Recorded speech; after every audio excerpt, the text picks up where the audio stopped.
you talk about the fans, the fan base, one of the things that I love that you've done is the pictures with the audience Oh yeah. at the tapings that you've posted on social media.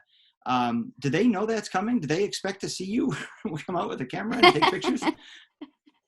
At first, no. The first couple of times I did it, nobody was expecting it. And I got the idea from the Big Bang Theory cast. The Big Bang Theory taped right next door to us. We were on stage 24. They were on stage 25.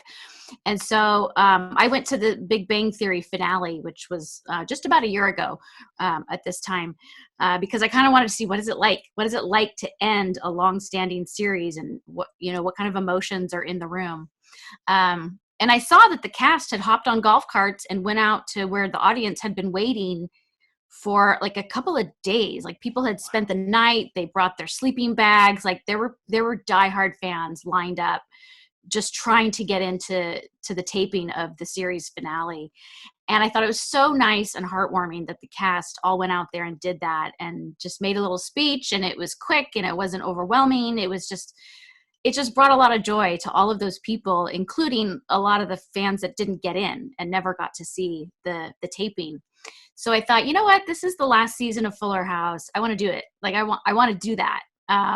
Because a lot of people do get turned away. Like, a lot of fans show up and line up, and they wait for hours. They wait all day to get into our tapings, and they don't get in. So I thought, let's go say hi, like, why not? Like, that would be great. So the first time it was just me. Like, I just did it by myself because I'm like, if this is an epic fail, I don't want to involve any of the other cast members. I just want it to be me. So I showed up, and people were kind of like, what? Like, there was no screaming. There was no, like, people were just kind of like, what? Who's that girl that looks like Kimmy Gibbler? Why is she here? Like, this is so weird.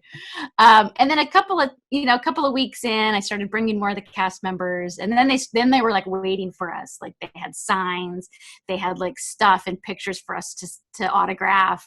And then we needed more security at that point, because then they started like rushing the barriers, and they were just like screaming for us. It kind of was like a Beatles moment for us. And it was such a rush. It was great. So I tried to do it for all 18 episodes, all 18 tapings. I know we skipped a couple in there because of timing issues, and we just ran out of time on some particularly stressful days. But boy, it was a treat every time we did it. I loved it. It was so fun. It was just as fun for the cast as it was for the audience.